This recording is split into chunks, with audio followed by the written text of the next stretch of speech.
think about the last time you felt genuinely awestruck. And I'm not talking about feeling impressed or happy, but actually stopped in your tracks mentally by something that felt bigger than you. For most people, that memory can take a while to find, and researchers are now saying that's in itself a problem, not just emotionally, but biologically, because awe is one of the only emotions science has linked to lower inflammatory markers in the body. The emotion of awe is something you feel, not something you do. A team at UC Berkeley measured levels of pro-inflammatory cytokines. That's the compound most associated with chronic stress, depression, and disease. And they measured this in people who reported experiencing awe regularly. The difference was significant, and the threshold wasn't climbing Everest or watching the Northern Lights. It showed up in people who experienced awe regularly in daily life. Awe also does something unusual to the brain's default mode network, the part that runs your mental background noise, your inner critic, your loop of worries and to-do lists. When you encounter something that genuinely stops you, the network quiets, not gradually, but quickly. And researchers have a phrase for it, the small self effect. Your problems don't disappear, but they temporarily lose their grip on you. Today, we're going to walk through what awe actually does to your brain and body, why the science is more surprising than most people expect, why you don't need a dramatic experience to access it, and what a simple weekly practice looks like. Let's dive in. Welcome to the Mental Fitness Podcast in partnership with NUE, that's NUE, where we explore real tools and stories for building mental strength in the modern world. So let's jump right in to the science. There's a number of concepts that surfaced in the research.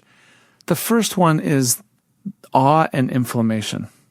In 2015, Jennifer Steller and colleagues at UC Berkeley, they measured levels of pro-inflammatory cytokines, specifically IL-6, which is one of the compounds most closely linked to chronic stress, depression, and cardiovascular disease. And they measured this in people across 7 different positive emotional states. Out of all of them, awe showed the strongest inverse relationship with those markers. This means people who reported feeling awe most frequently, they had the lowest levels of inflammation.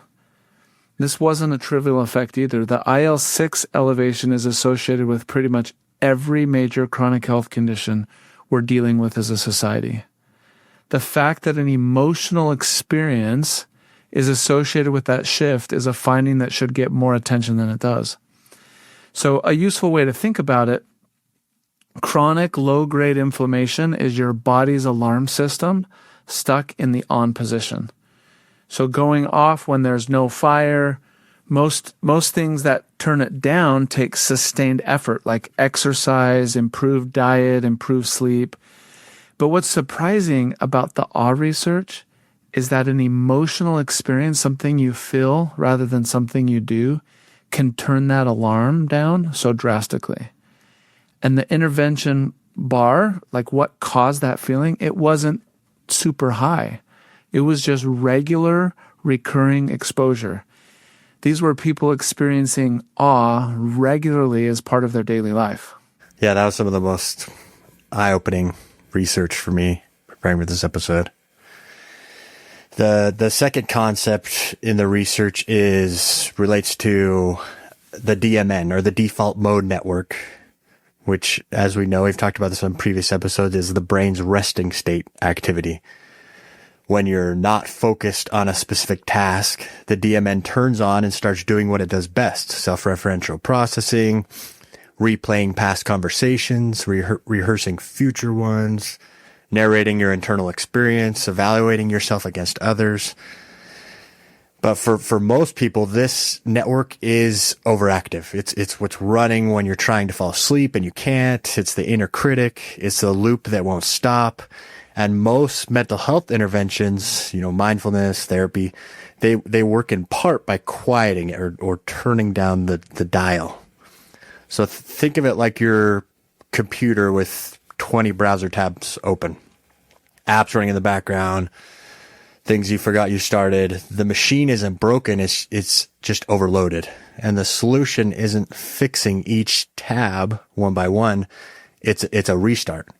So what we're talking about here is awe being that restart. When something is genuinely vast enough to demand your full attention, the brain redirects its resources toward it, and the background noise pauses. Not because the problem's disappeared. They'll be there when the computer boots back up, but for a moment, the system resets. I love that analogy, and I think we can all think about feeling or times when we felt this. And, it's why when we go on a vacation in nature, we feel like it was such a great reset. I mean, it literally is. We talk about it in those terms, but it literally is. There's another concept. This one was really interesting to me. It's about our perception of time. And there was a 2012 study by Rudd, Vo, and Aker out of Stanford.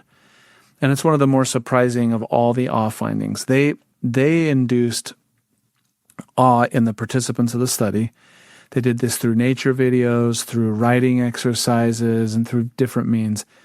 And then they measured perceived time availability. And I think this is really interesting. People in the awe condition, they reported feeling like they had more time, not less. They were less impatient, more willing to volunteer for future tasks, and more satisfied with their choices. So there was no extra time given. The clock didn't change, but the subjective experience of time, how much time it felt available, that expanded. So researchers connect this to the shift in self-focus. When you're deep in your own concerns, time feels scarce. But when your attention moves to something outside yourself, which is the result of feeling awe, that pressure lifts and time opens up. And this is relevant to anyone who feels like there's never enough time. Sometimes the answer isn't being more efficient. It's 5 minutes of deliberate perspective just to change the way we feel about the time. Wow, that's fascinating about time perception. It's interesting the conclusions that they came to in the study, yeah. The fourth concept here was a concept called small self and how it relates to pro-social behavior. So Dacher Keltner has been studying awe longer than almost anyone. He's been at UC Berkeley for decades, and his 2003 paper with Jonathan Haidt is still considered the foundational framework. One of the most consistent findings across his work is what he calls the small self effect. Awe temporarily reduces the cognitive weight of the self. Your personal concerns, your social comparisons, your identity projects, they don't disappear, but they get smaller relative to whatever you're encountering. And what researchers found consistently following moments of awe was an increase in pro-social behavior. People were more generous, more cooperative, more ethical, less focused on their own narrow self-interest, which... That sounds like the exact opposite of the effects that social media has on our emotional state. The exact opposite. That's so true. And it makes so much sense because when you're anxious or stressed, which social media can cause both of those things, psychologists call this perceptual narrowing. It's like shooting life through a telephoto lens. Everything looks close, large, urgent. The problem in front of you fills the frame. Now, awe switches you to wide angle. It allows you to zoom out. It doesn't remove the problem from the frame. It just shows you how much else is in the frame. And suddenly the thing you were fixated on isn't as large as it looked. Yeah, I love that. That's just, the way I would think about that is that's putting things in perspective. Are you hyper focusing on a problem, or can you view it in perspective? But what this research shows is that the feeling of awe automatically induces that in us, which is pretty cool. Okay, the fifth and final concept that surfaced in the research is just everyday awe. And this is the biggest practical implication of the research, and that's that the emotion responds to attention, not just scale. So most people have a mental category for awe that requires something enormous. The Grand Canyon, the birth of a child, a significant achievement. And I think most human beings, I would hope every human being on the earth has at some point experienced this, and we're not wrong when we think of these big moments, but Kellner's awe walk studies show that a 15-minute walk where you deliberately pay attention, like to the complexity in a building or to the sky or to the way that light works, if you're to a piece of music that you're actually stopping to hear and focus on, just those small moments, that produces real measurable benefits. The same way, maybe not to the same extent, but produces the same type of benefits that these grand feelings of awe do. So the brain responds to our attention, not necessarily just the size of the stimulus. And what that means practically is that awe is available to you almost every day. Most people just have their attention pointed somewhere else. So let's, we just talked about all these concepts. So let's name what we're actually talking about here. Awe is not happiness. It's not gratitude. It's not inspiration. Those are related but distinct and different emotions. So the technical definition from Keltner and Haidt, awe is the response to encountering something that is vast, physically, and it's not just physically. I think a lot of times we just think physical things, but conceptually even, or morally, that exceed your current mental framework and requires you to update it. That's the definition. Yes, there's two components. There's perceived vastness, and then the need for accommodation. So something so significant that your existing categories don't quite fit it. Mm-hmm. So what it's not is just the warm glow of a nice sunset. That's pleasant, but awe has an edge to it, a slight disorientation, a sense that something is larger than you expected. And a sunset could induce that, but it's not.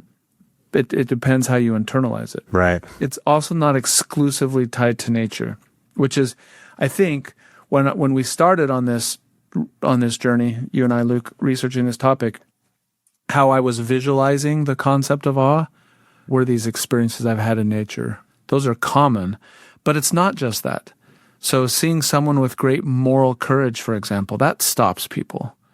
So does extraordinary music. For me, it's Beethoven. It's when there's time to focus and listen in on Beethoven, or mathematics, or human endurance.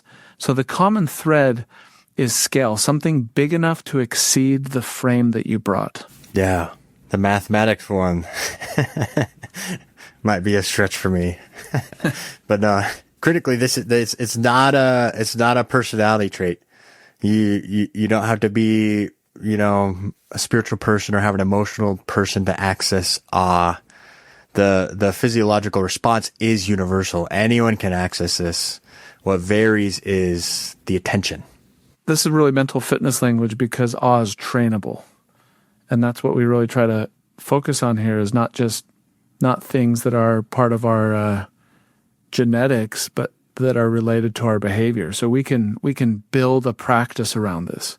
We can choose what we expose ourselves to and how we direct our attention and how much we stay in the moment versus documenting it. And these choices, they produce measurable outcomes. So we have an emotion here that reduces inflammation, it quiets the brain background noise, it expands your sense of time perception, makes you less self-focused, and improves how you treat other people. That's a significant list. But the obvious next question is, what does this actually look like in a normal week? Because most of us are not structuring our days around awe, right? And the research is fairly specific about what produces the effect and what gets in the way. So let's talk about where awe does show up in real life and where people are accidentally blocking it. Just in terms of real world application. So let's look at stress and overwhelm. When we're deep in a hard stretch, like a difficult project or a personal conflict, a prolonged stressor, our attention narrows by design. That's biological. Our focus and attention narrows so that we can deal with the problem at hand. The brain it's designed to do that to help us solve the problem. But the problem is prolonged narrowing compounds the stress. That's why we're not intended to be in a stressful state for a long period of time. So we stop seeing the larger picture. We lose access to perspective. So a deliberate awe moment during a high stress period, it's not avoidance. It's a physiological intervention that temporarily reduces the biological load of what stress is doing to us, and it resets that perspective lens. And my experience in terms of when we're stuck on a problem or something that, those moments when we can reset and regain perspective, they actually help us, because sometimes it's just that fresh perspective. Then it's like the solution sometimes can be obvious. So practically, like a 10-minute walk outside at lunch where you look up, or instead of at your phone, right? Or intentionally listening to a piece of music that you're really focused on instead of just putting it on in the background. Those are, I think, some examples of interventions. That's for like stress and overwhelm. What about like other things, Luke? What about like relationships? Yeah, I mean, Keltner's research identifies shared awe as one of the strongest bonding experiences available. So when two people experience something genuinely larger than themselves together, the self-focus that creates interpersonal friction drops for both of those people. And this is why certain travel, when you travel together and see awe-inspiring things, or live music, like if you've ever been to a symphony or something grand like that, where there's such like intricate layers to the music that can inspire awe, or watching something that stops both people, it produces closeness that just normal routine experiences don't. The small self effect we talked about, it applies to both people at once. I just thinking about that, like, and we're talking about relationships, all kinds of relationships, but I just think of like when I've been on a really cool hike with my buddies, and there's this, when you experience that and you see something powerful together, the feeling of bonding that happens when you experience it together. And then of course, the romantic ocean view sunset with a couple, and, taking that in together. I think there's lots of visual examples that come to mind as you were talking. Yeah. So what about daily habits and routines? Like how you could think about this on a daily level? Yeah, like the awe walk finding that we talked about, that's probably the most actionable piece of the research. So Keltner's team compared two groups taking the same 15-minute walk, one with just standard instructions and one with instructions to try to see things with fresh, childlike eyes. And that was called the awe group. And the awe group, they showed significantly different physiological and psychological outcomes. What changed was attention. So they were both spending the same amount of time doing pretty much the same physical activity, but their focus was different. Not their location, not the duration, just what they were focusing on. And so what's interesting is in all of this, the phone, it's the biggest blocker. Documenting an experience and being in it are not the same natural event. So when we see something cool, it's very common, first instinct is to pull out our phone and document and take a picture of it. Right? The smartphone, the number of photos people are taking now is 100 times what we took before or at least 100 times more than before we had the smartphone. And that's not bad necessarily, but the pull to capture something like that's beautiful, that draws our attention away from experiencing it. So it can often replace the experience rather than preserving it. Yeah, we have a picture we can share, but the awe moment was lost. We're going to talk a little bit more about that later, because I think that's a common thing, but I got a lot to say about that one. But what about just in our connection to ourself, Luke, like in our own connection to self? Yeah, I mean, rumination is a big one. It's the default mode network running on a negative topic, right? It's a loop of self-focused thought that makes anxiety and depression worse. Awe is one of the most direct interruptions to rumination. Not because it solves the problem that's underlying, but because it redirects the processing resources that rumination loop was using. It redirects it. So for people who struggle to slow their mind through meditation or traditional mindfulness, who find sitting with thoughts for 10, 15 minutes harder than moving away from them, awe walks, like you outlined, may be a more accessible entry point to the same benefit of those other things. Yeah. Well, let's talk about sort of a practical framework, like the weekly awe practice. And for this, there's really kind of 4 steps. Step 1 is scheduling the exposure. So awe doesn't usually happen by accident in a busy life. You have to make space for it. So 1 deliberate awe block per week, 15 to 30 minutes, like a nature walk, live music, a documentary about something. For people of faith, this might be your weekly worship or other religious practices that might induce this same feeling. But you got to schedule time for it in modern busy life. 2, leave the phone behind. Documenting and experiencing are competing events. They're competing things.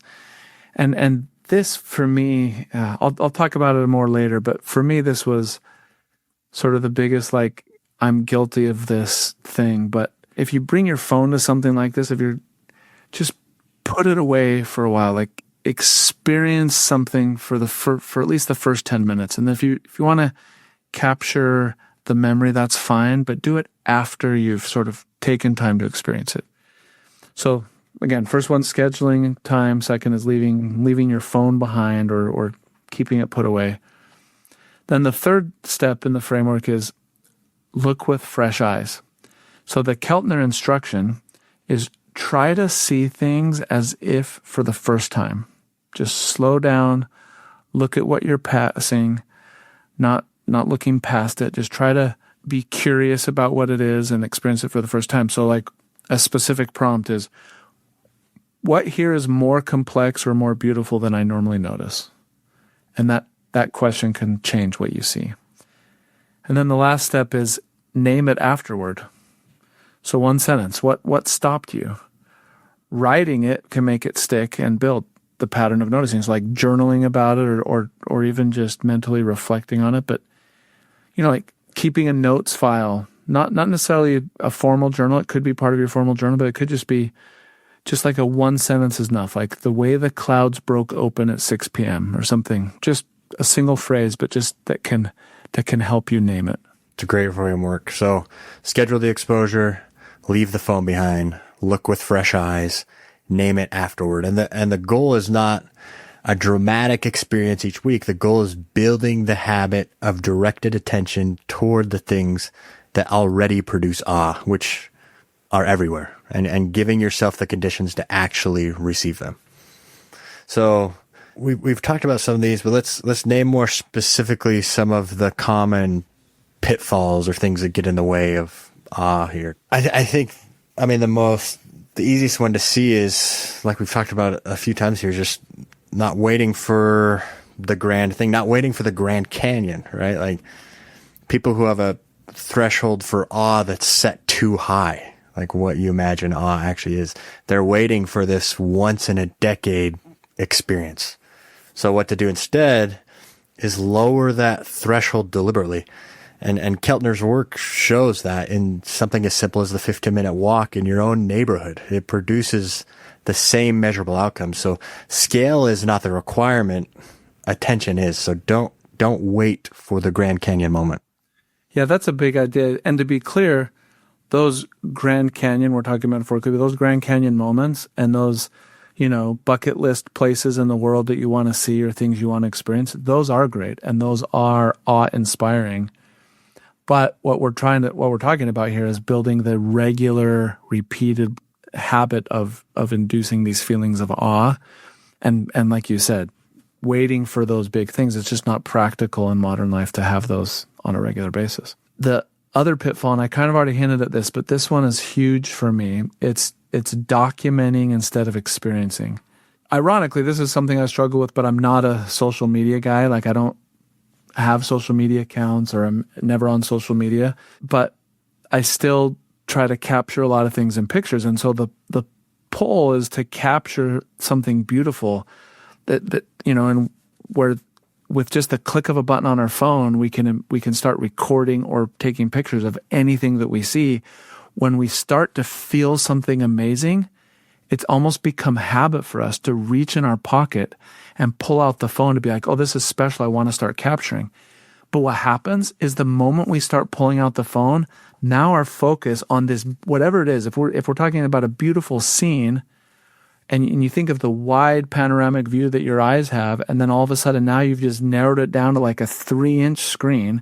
So you've narrowed your focus, and you're thinking mechanically about the lighting of the picture, the right zoom angle, and you've lost the experience. And there's nothing wrong with wanting to take a picture. If you're driving home and you see an incredible sunset, or you're looking at a beach, or you see whatever it is, you're on a hike or whatever it is, when you see something remarkable, there's nothing wrong with wanting to take a picture of that, but you got to at least give yourself 10 minutes of being fully present before that phone comes out. The thought is experience first, then document it later, because otherwise we've captured what appears to be all these great moments, but we missed the feeling. And all of the science, all the stuff we've talked about, the physiological benefits of those feelings, we've just lost them by taking a picture. Yeah, there's no space for the feeling when you're narrowed in, like you're saying. And the last one here was an interesting reframe for me, but it's the pitfall is only counting positive awe. And this is interesting to think about, but awe can be unsettling at times, encountering something morally vast or extraordinary human suffering or scale of a natural disaster, the scope of history. That can produce awe without warmth, but that's still awe. It still counts. And this happened yesterday with me and my son in Utah. There's been a lot of fires going on just all around us, in the mountains and such.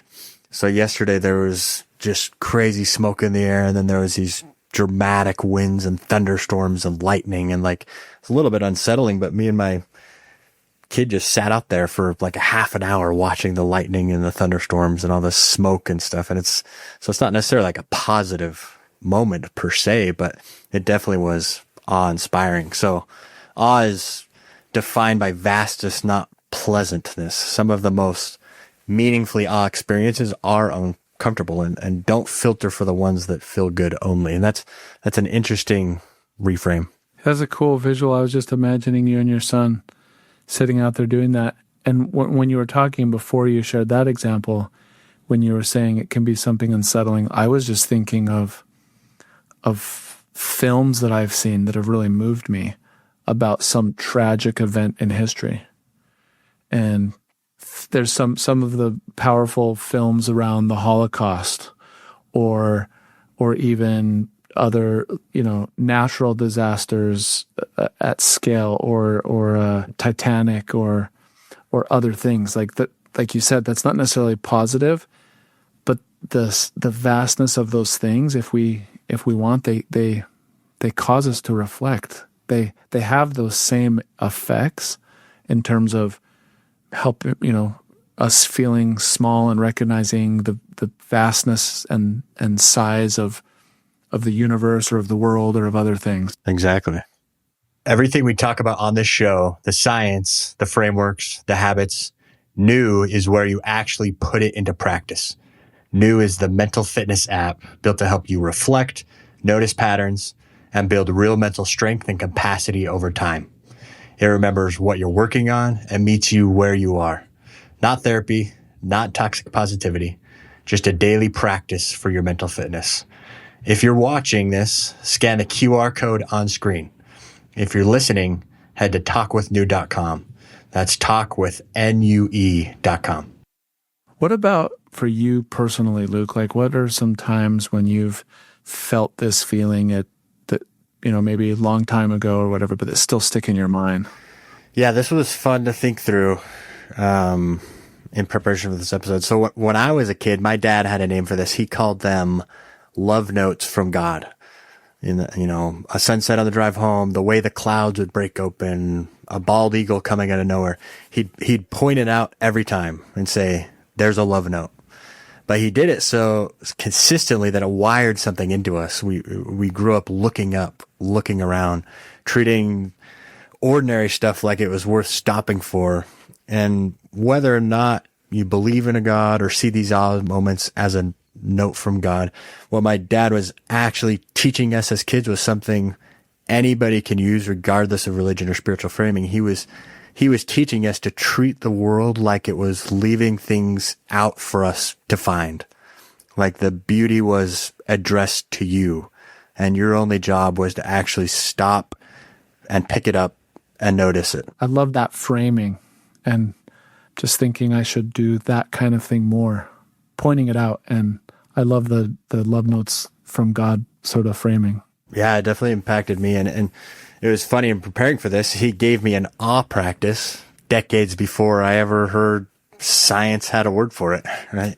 But the other area I was thinking about a lot is, and the place I see it most clearly now is in my own kids. I have a 1.5-year-old and a 5-year-old, and watching them experience the world is the closest thing I have to a daily reminder of everything we just talked about, because I think back to the definition, and if awe is what happens when you run into something so vast it doesn't fit your current framework and your brain has to update it, right?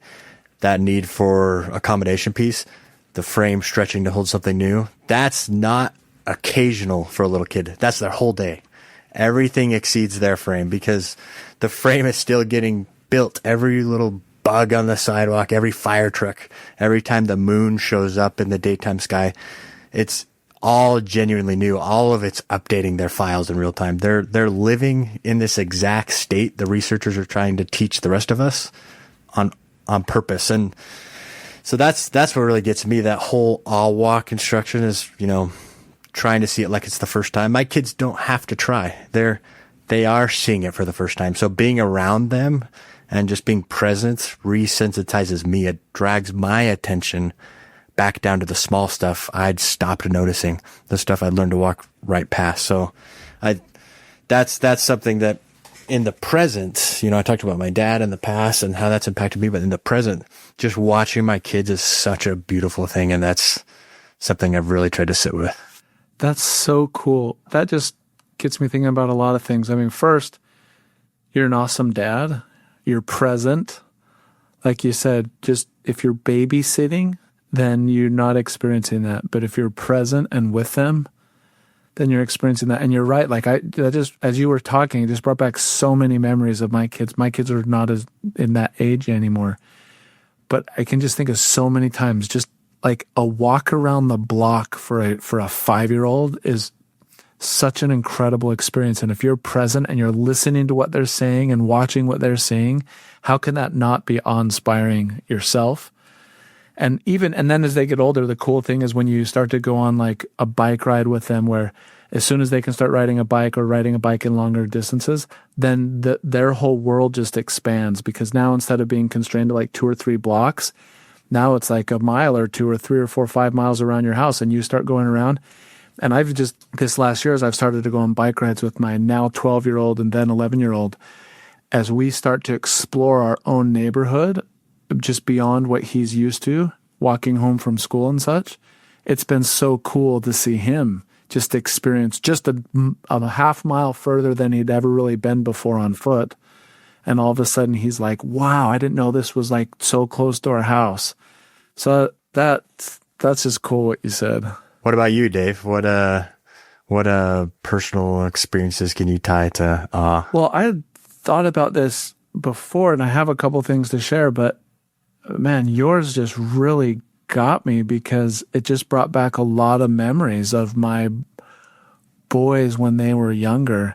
And it just makes me, this weekend, just makes me want to just go on a walk with my younger kids. They're not young like yours anymore, but they're still young enough that they stop to pick up sticks and rocks and point out things that they're seeing along the way and just be present with them. So like that's thank you for sharing that, Luke, because that's what I'm going to plan to do this weekend for my awe practice.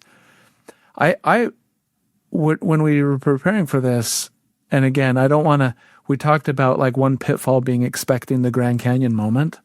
And so I don't want to focus too much on that. But the one that kept coming to mind was Sequoia National Park. I live in California, but I didn't grow up in California. So I experienced Sequoia National Park for the first time maybe 10 years ago as an adult man.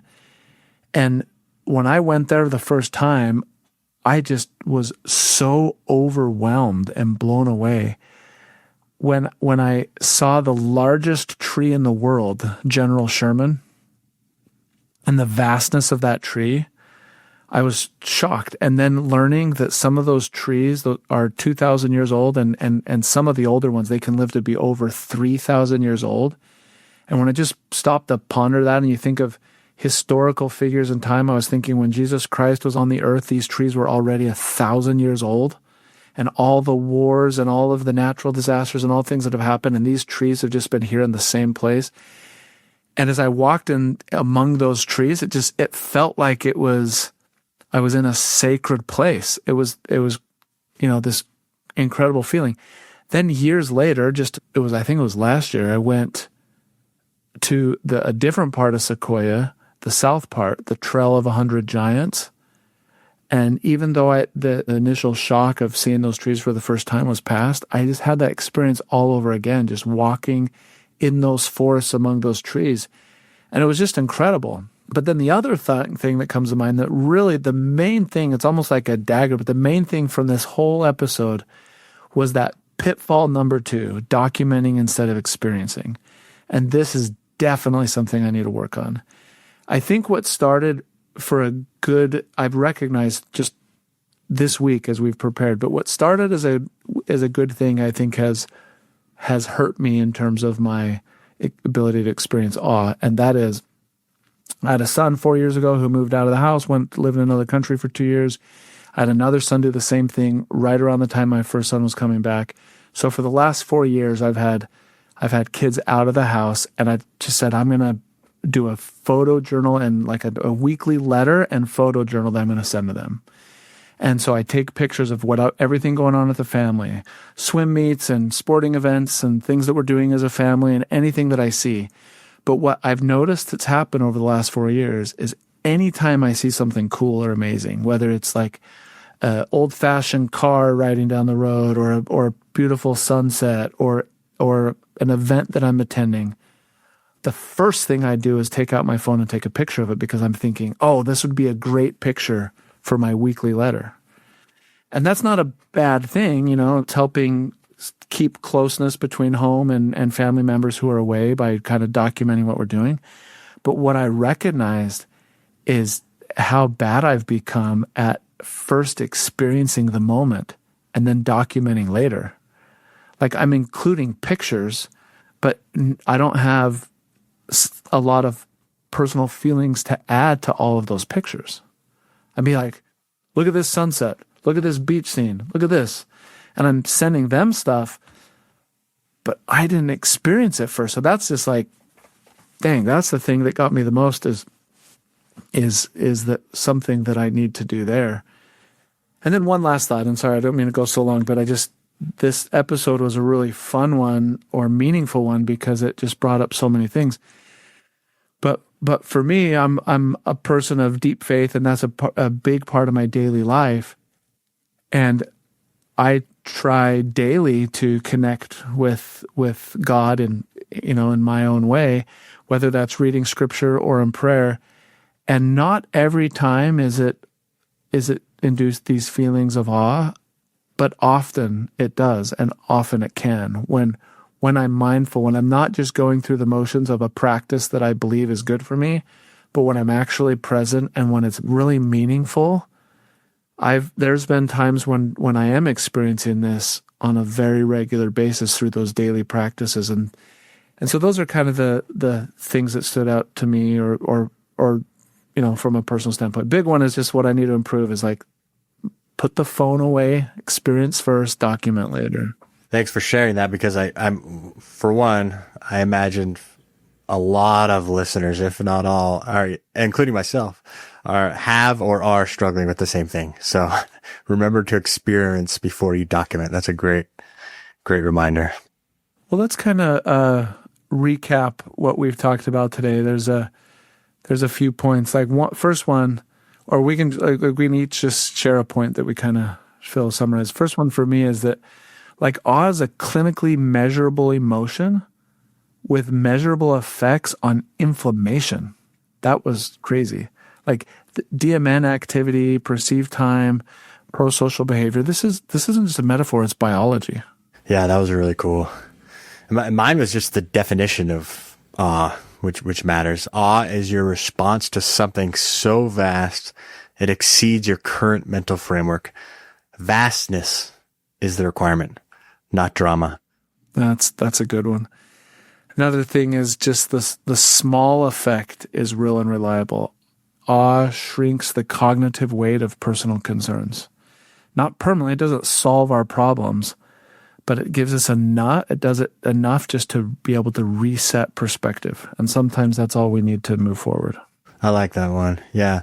The small self effect is really powerful from a mental fitness perspective, because if anything, it shrinks your problems, even if temporarily. Yeah. Another thing is just, I guess you don't need the grand experiences. Like everyday awe works. The threshold is just attention, not scale. So even as simple as that 15-minute walk with deliberate presence, it produces the same outcomes as a grand experience, which is really, really cool. The last one for me, you probably have another one. The last one for me is just the phone can be a main blocker. Like documenting can replace experiencing. And I think a good rule of thumb is give yourself the first 10 minutes to experience before you try to get a picture. Yeah, I guess one last one is just try to, schedule an awe moment, even if it's once a week. Schedule that exposure, the practical cadence, the intervention studies used. All those studies, their cadence was 1 moment per week. So I think the core takeaway to land on here is awe is not a bonus emotion for people who have time to appreciate things. It is a mental fitness tool with measurable physiological effects linked to your inflammation, your mental noise, your sense of time, and how you treat people around you. And the research says you don't need anything dramatic to access it. You just need to actually look. So one challenge this week, schedule an awe block. 15 minutes, maybe. Leave your phone, look with fresh eyes, write one sentence about what stopped you. For me, I was actually thinking of going to the beach and not even bringing my phone, like experiencing something cool with the inability to take a picture of it. Then, we've spent a lot of time on the show talking about things we can train, but it's interesting that awe it's training. It's, we're removing things that block it and pointing our attention to things that already produce it. If you're using the app, a great reflection prompt after an awe experience is, what did I notice today that I usually walk past? And the app is built for exactly that kind of noticing. If this episode hit home for you, please do us a favor and leave a rating or review wherever you're listening. It takes about 30 seconds, and it's genuinely the most powerful way to help this show reach people who need it. Share it with someone who could use it, leave a rating, and we'll see you next week.